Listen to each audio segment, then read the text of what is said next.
लोगन टेक्सास में एक लिमोजिन चलाकर अपना जीवन बसर कर रहा होता है। वो बूढ़ा हो चुका है। एक रात लोकल गैंग वाले उसकी कार के टायर को चुराने लगते हैं तो लोगन उनको रोकने की कोशिश करता है, पर वो लोगन को गोली मार देते हैं। गोली लगते ही लोगन नीचे गिर जाता है। फिर वो अपनी पूरी ताकत लगाकर उठ खड़ा होता है। उन लोगों को मारने में ही लोगन की हालत खराब हो जाती है। असल में उम्र के साथ उसके शरीर में जो एडिमेंटियम धातु थी वो उस पर उल्टा असर करने लगी थी। वो धीरे धीरे लोगन को कमजोर कर रही थी, जिसकी वजह से घावों को भरने वाली उसकी क्षमता धीमी पड़ गई थी और इसीलिए वो कभी न खत्म होने वाले शारीरिक दर्द से गुजर रहा होता है। दर्द को कम करने के लिए ज्यादातर वो शराब के नशे में रहने लगता है। इस शहर के लोग उसको उसके असली नाम यानी कि जेम्स के नाम से जानते हैं, लेकिन एक दिन गैब्रिएला नाम की नर्स उसको पहचान लेती है कि वो लोगन है और उससे मदद मांगती है, पर लोगन उसकी बातों को नजरअंदाज कर देता है। इस पर गैब्रिएला गुस्से से वहाँ से चली जाती है। लोगन देखता है कि उसके साथ एक बच्ची भी है। उसके अगले दिन ही डोनाल्ड नाम का एक आदमी जबरदस्ती लोगन की गाड़ी में बैठ जाता है और उससे गैब्रिएला का पता पूछने लगता है, लेकिन लोगन तो उसके बारे में कुछ भी नहीं जानता था। काफी देर की पूछताछ के बाद डोनाल्ड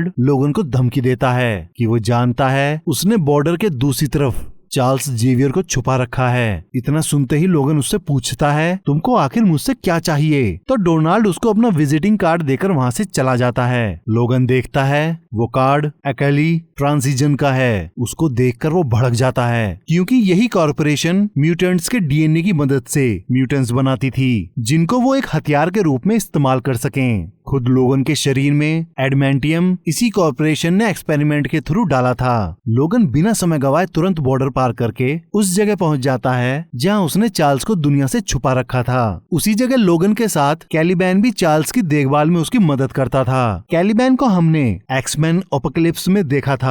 इसके अंदर किसी भी म्यूटेंट को समझने और उसको ढूंढ निकालने की शक्तियां हैं। वहीं 97 साल का चार्ल्स भ्रम की अनजान बीमारी से पीड़ित है, जिसकी वजह से उसको विनाशकारी टेलीपैथिक दौरे पड़ते हैं। चार्ल्स के दौरों की वजह से 1 साल पहले उसके हाथों से अनजाने में कई म्यूटेंट्स मारे गए थे और बहुत से घायल हो गए थे। अब अगर समय पर उनको दवाइयां ना दी जाएं, तो वो किसी को भी पहचान नहीं पाते।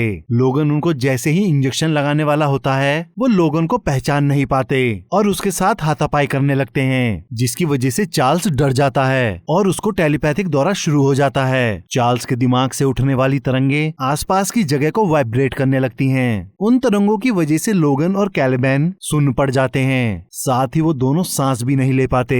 लेकिन लोगन अपनी पूरी ताकत लगाकर धीरे धीरे चार्ल्स की तरफ बढ़ता हुआ बड़ी मुश्किल से उसको इंजेक्शन लगा देता है। इंजेक्शन लगते ही चार्ल्स एकदम शांत हो जाता है। लोगन उनको बिस्तर पर लिटाकर उनकी दवाइयां देता है। तभी चार्ल्स मारे गए म्यूटेंट्स का इल्जाम लोगन पे ही लगाने लगता है। लोगन बिना कुछ बोले वहाँ से चला जाता है। असल में लोगन उनको और कैलिबैन को वहाँ से निकालकर कहीं दूर ले जाना चाहता था, जिसके लिए उसको एक बोट चाहिए थी और उसी को खरीदने के लिए लोगन दिन रात गाड़ियां चलाकर पैसे इकट्ठा कर रहा था। फिर अगली रात उसको 2 पैसेंजर्स की बुकिंग मिलती है। लोगन उनको पिक करने उनकी जगह पे पहुंच जाता है। वहाँ उसको एक लड़की लॉरा और गैब्रिएला मिलते हैं। असल में उसी ने ही उसकी कार बुक की थी। वो देखता है कि गैब्रिएला का हाथ घायल है, तो वो उसको उसके कमरे में ले जाता है। वहाँ लोगन की नजर कॉर्पोरेशन की एक फाइल पर पड़ती है, जिसे देखकर वो समझ जाता है ये नर्स वहीं काम करती थी और वहाँ से तुरंत वापस जाने लगता है। तभी गैब्रिएला उसको 16 लाख रुपए देकर कहती है, ये एडवांस है, तुम जैसे ही हम दोनों को नॉर्थ डिकोटा पहुँचा दोगे, वहाँ तुमको 24 लाख रुपए और मिल जाएंगे।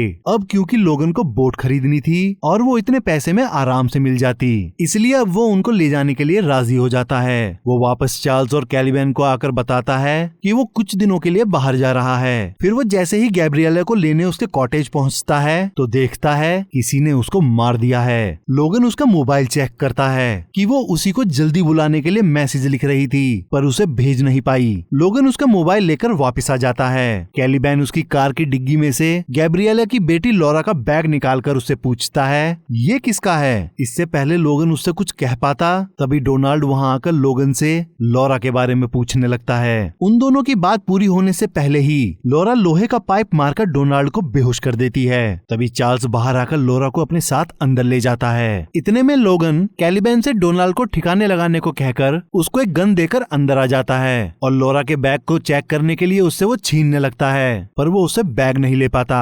तभी चार्ल्स लोगन को बताता है गैब्रिएला इसकी माँ नहीं थी और ये लड़की एक म्यूटेंट है। लोगन को उनकी बातों पर विश्वास ही नहीं होता क्योंकि म्यूटेंट्स तो पैदा ही नहीं हो रहे थे। इतनी देर में डोनाल्ड को होश आ जाता है, वो कैलिबैन पर गन तान देता है। इतने में डोनाल्ड के आदमी भी वहाँ आ जाते हैं। अब डोनाल्ड अपने साथियों के साथ वापस लोगन के पास आ ही रहा होता है तो लोगन उसको आता देख लेता है। वो जल्दी से बिना लोरा के चार्ल्स को गाड़ी में बैठाकर वहाँ से निकलने की कोशिश करता है, पर निकल नहीं पाता और डोनाल्ड के आदमी उसे पकड़ लेते हैं। फिर डोनाल्ड अपने आदमियों को अंदर भेजकर लोरा को बाहर लेके आने को कहता है। उसके आदमी लोरा को लेने अंदर आ जाते हैं, पर लोरा डोनाल्ड के आदमी का सर धड़ से अलग कर कर खुद ही बाहर आ जाती है। लोगन और चार्ल्स ये देखकर हैरान हो जाते हैं। डोनाल्ड के पास आते ही लोरा अपने हाथों में से एडिमेंटियम की ब्लेड्स निकालती है, जैसे लोगन निकाल सकता है। लोगन ये देखकर चौंक जाता है। लोरा डोनाल्ड के आदमियों को गाजर मूली की तरह काटने लगती है। तभी लोगन भी उन लोगों को मारता हुआ वापस अपनी कार में आ जाता है और चार्ल्स के साथ लोरा को लेकर अपनी कार की मदद से वहाँ से भागने में कामयाब हो जाता है। तो डोनाल्ड कैलिबैन को टॉर्चर करके लोरा का पता लगाने को कहता है। उसके मना करने पर डोनाल्ड उसके चेहरे को धूप के सामने कर देता है, जिससे उसका चेहरा झुलस जाता है। असल में कैलिबन वैम्पायर्स का एक म्यूटेंट होता है जो सूरज की रोशनी को सहन नहीं कर सकता था। इधर लोगन और चार्ल्स को गैब्रिएला के फोन में से उसकी एक वीडियो मिलती है, जिससे उनको पता चलता है कि कॉर्पोरेशन वालों ने मरे हुए म्यूटेंट्स के डीएनए को सैरोगेसी की मदद से लोरा जैसे कई बच्चों को कॉर्पोरेशन के अंदर ही पैदा करवाया था। इन पर वो एक्सपेरिमेंट किया करते थे और इनके अंदर शक्तियों को बढ़ाने के लिए कॉर्पोरेशन के द्वारा इजाद किया गया सिरम बच्चों में इंजेक्ट करते थे, जो कुछ ही देर तक अपना असर दिखा सकता था। असल में लोग बच्चों को किलिंग मशीन बनाना चाहते थे। इससे पहले उनको आगे की कहानी पता चल पाती, मोबाइल की बैटरी खत्म होने की वजह से वो मोबाइल बंद हो जाता है। तभी लोगन चार्ल्स से लोरा के बारे में पूछता है तो चार्ल्स बताता है इसको तुम्हारे डीएनए से बनाया गया है, इसका मतलब ये तुम्हारी बेटी है। लेकिन लोगन उनकी बात नहीं मानता और एक स्टोर से चार्जर ले आता है, जिससे वो वापस मोबाइल को ऑन कर लेता है और आगे की वीडियो को अकेला ही देख रहा होता है। उसे पता चलता है कि लोरा में बिल्कुल उसी के जैसे शक्तियां हैं। साथ ही बच्चों को हथियार बनाने वाला प्रोजेक्ट कामयाब नहीं हो पाता क्योंकि बच्चे कॉर्पोरेशन के कंट्रोल से बाहर हो गए थे।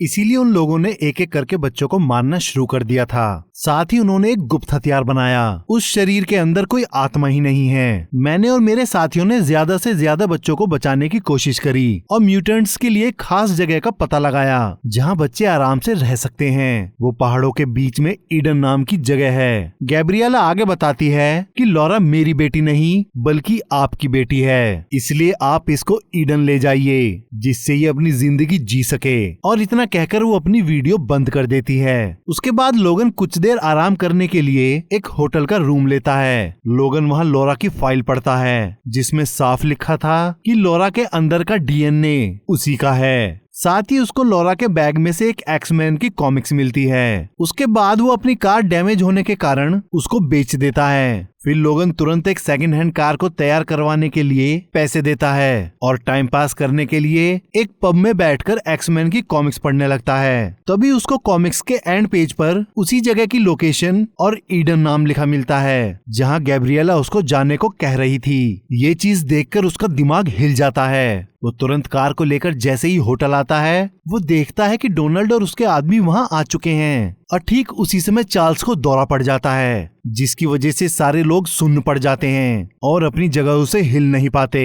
लेकिन लोगन अपनी पूरी ताकत लगाकर अपने रूम में आकर उसी हालत में डोनाल्ड्स के लोगों को मारकर लोरा से इंजेक्शन लेकर चार्ल्स को लगा देता है। चार्ल्स का दौरा तुरंत रुक जाता है। इससे पहले डोनाल्ड अपने आप को संभाल पाता, लोगन चार्ल्स और लोरा को लेकर वहाँ से निकल जाता है। कुछ घंटों की ड्राइव के बाद एक ट्रक की गलती की वजह से लोगन और एक फैमिली की कार अपने घोड़ों के कंटेनर के साथ सड़क के नीचे उतर जाती है, जिसकी वजह से कंटेनर में बंधे घोड़े बाहर निकल आते हैं और इधर उधर भागने लगते हैं। उनको देखकर चार्ल्स लोगन से उनकी मदद करने को कहता है और अपनी टेलीपैथी शक्ति से घोड़ों को शांत कर उनको वापस इकट्ठा कर देता है। लोगन भी उनकी गाड़ी को गड्ढे से बाहर निकलवा देता है। तो वो फैमिली उनको उनकी मदद करने के लिए अपने घर पर अपने साथ डिनर करने का ऑफर देती है, पर चार्ल्स मान जाता है। दूसरी तरफ कॉर्पोरेशन का प्रमुख डॉक्टर राइस डोनाल्ड के पास आ जाता है। फैमिली के साथ डिनर करने के बाद लोगन वहाँ से जाने लगता है, तो वो लोग उसको रात को वहीं रुककर आराम करने को कहते हैं, लेकिन लोगन तुरंत निकलना चाहता था, पर चार्ल्स के कहने पर वो रुक जाता है। फिर चार्ल्स उससे कहता है, हम लोरा को उसके दोस्तों के पास ईडन छोड़कर अपने लिए बोट लेकर निकल जाएंगे। तो लोगन उनको समझाने की कोशिश करता है कि ईडन कॉमिक्स बुक में लिखी गई एक मनगढ़ंत जगह है, वो सच में है ही नहीं। इस पर चार्ल्स उससे कहता है, पर लोरा के लिए वो जगह सच में है। उसके बाद लोगन उस घर के मालिक के साथ उनके खेतों में जाकर पानी की सप्लाई को फिर से चालू करवाता है। असल में वहाँ की सारी जमीनें कंपनी ने खरीद ली थी और वो इस फैमिली की जमीन को भी लेना चाहते थे,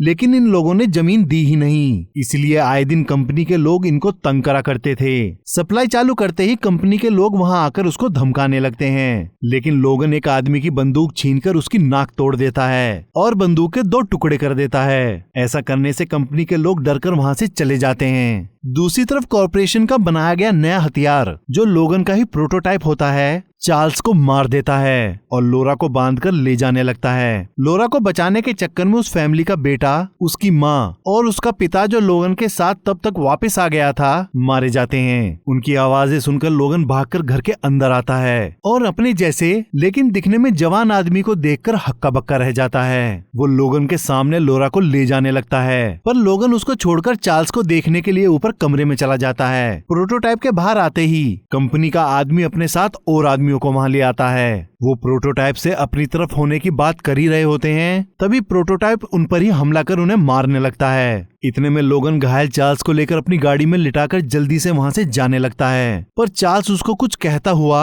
अपना दम तोड़ देता है। उसी समय कैरीबैन के हाथों में ग्रेनेड लग जाते हैं। वो उनको अपनी गाड़ी में ही फोड़ देता है, जिसके उसके साथ डोनाल्ड भी मारा जाए, पर डोनाल्ड गाड़ी से कूदकर अपनी जान बचा लेता है। अब लोगन चार्ल्स का बदला लेने के लिए अपने प्रोटोटाइप पर हमला कर उससे लड़ने लगता है, लेकिन पहले जैसी ताकत न होने की वजह से प्रोटोटाइप लोगन पर हावी होता हुआ जैसे ही उसको खत्म करने वाला होता है, तभी घर का मालिक, जो भी जिंदा था, वो अपनी गाड़ी से प्रोटोटाइप को टक्कर मारकर अपने ट्रैक्टर के ट्रॉलर में फंसा देता है। फिर उस पर कई गोलियां चलाता है और लोगन की तरफ पलटते ही नीचे गिरकर मर जाता है। लोगन लोरा और चार्ल्स की लाश लेकर वहां से निकल जाता है। इधर डॉक्टर राइस प्रोटोटाइप पर जैसे ही सीरम का इंजेक्शन लगाता है, उसकी चोट तुरंत भर जाती है। इधर लोगन चार्ल्स की बॉडी को दफना देता है और कहता है, समुंदर नहीं मिला तो क्या हुआ, यहाँ किनारे पर पानी तो है।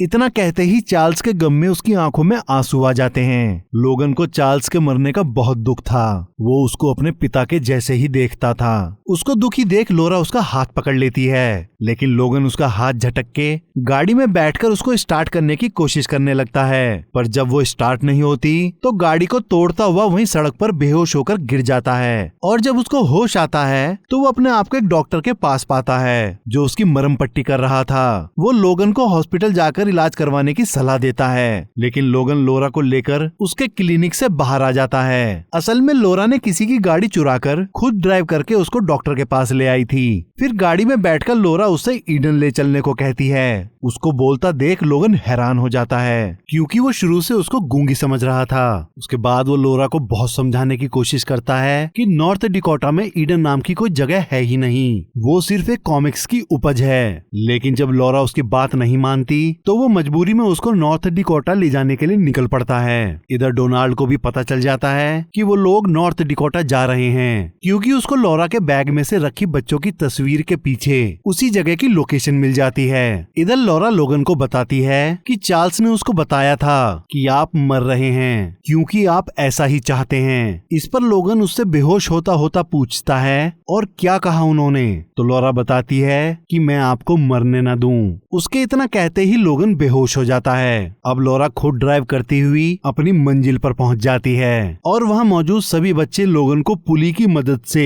ऊपर पहाड़ी पर अपने वॉच टावर तक खींच लेते हैं। बच्चे लोगन को सीरम की थोड़ी थोड़ी डोज देकर ठीक करने लगते हैं। लोरा लोगन के हाथों में से एडमेंटियम की गोली ले लेती है, जिससे वो खुद को मारना चाहता था। सुबह होते ही बच्चे लोगन की मूंछ और दाढ़ी को काटकर उसको वुल्वरीन जैसा लुक दे देते हैं। तभी लोगन की आंखें खुल जाती हैं, तो उसको पता चलता बताता है कि वो 2 दिन से बेहोश पड़ा था। इतना जानते ही वो जो से कहता है कि तुम बच्चों के साथ तुरंत यहाँ से निकल जाओ, क्योंकि कॉर्पोरेशन वाले कभी भी यहाँ आकर तुम लोगों को मार सकते हैं। तो जॉय सुबह होने से पहले निकलने की बात कहकर लॉरा को सही सलामत लाने के लिए लोगन को पैसे देने लगता है, पर अब लोगन पैसे नहीं लेता। इधर लॉरा लोगन से नाराज होती है, क्योंकि वो जानती थी कि सुबह होते ही वो उसको छोड़कर चला जाएगा। तो लोगन उसको समझाते हुए उसको बताता है उन लोगों का हमेशा बुरा ही होता है जिनके साथ मैं प्यार का रिश्ता निभाता हूँ। इस पर लॉरा तुरंत पलटकर कहती है फिर तो मुझको कुछ नहीं होगा, क्योंकि आप तो मुझे चाहते ही नहीं हो, और कहकर बाहर निकल आती है। दुख के कारण लॉरा की आंखों में आंसू थे। अगली सुबह लोगन की आंखें खुलती हैं। उसको अपने पास सीरम की शीशी और एक नोट लिखा मिलता है कि शीशी को एक ही बार में यूज मत करना। लोगन बाहर आकर देखता है कि बच्चे उसको सोता हुआ छोड़कर जा चुके हैं। तभी लोगन को कुछ ड्रोन्स और गाड़ियां उसी तरफ जाती दिखाई देती हैं जहां बच्चे जाने को कह रहे थे।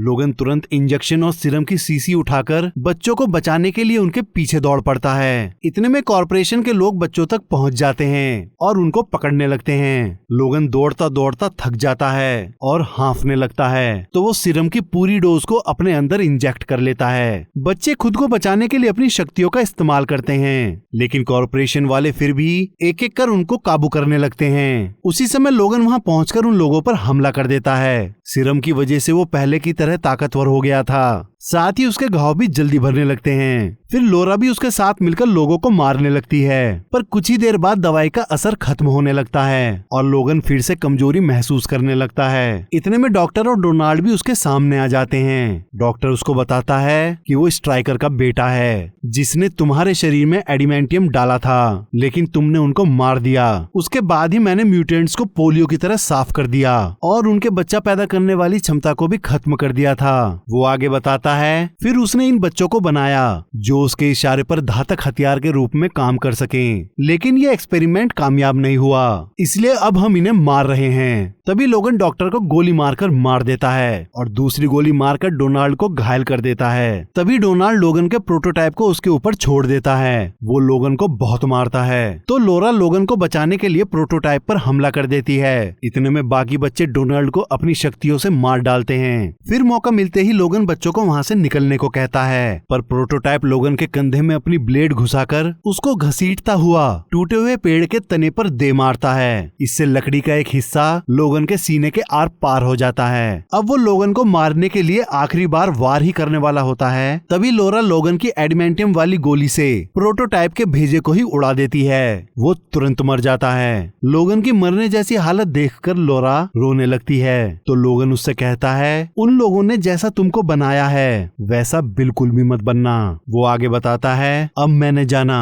मौत का एहसास कैसा होता है। इतना कहते ही लोगन भी अपना दम तोड़ देता है और लॉरा के हाथों को पकड़े हुए उसके हाथ की पकड़ ढीली हो जाती है। लोगन को दफनाने के बाद लॉरा बड़े भारी मन से लोगन से कहती है अब तुमको बुरे सपने कभी तंग नहीं करेंगे। फिर बच्चे अपनी मंजिल पर पहुंचने के लिए निकल पड़ते हैं। जाते जाते लॉरा लोगन की कब्र पर लगे क्रॉस के निशान को एक्स के निशान के रूप में रख देती है, जिससे लोगों को पता चल सके कि ये कब्र वेपन एक्स की है। यही लॉरा की लोगन के लिए उसकी श्रद्धांजलि थी और इस कहानी के साथ लीजेंडरी लोगन का अंत हो जाता है, जो कभी मरने वाला ही नहीं था। आशा करता हूँ कि आप सभी को ये एक्सप्लेनेशन पसंद आई होगी। और भी मूवी के एक्सप्लेनेशन सुनने के लिए आप हमारे इस चैनल को लाइक करें, सब्सक्राइब करें और साथ ही बेल आइकन दबाना ना भूलें।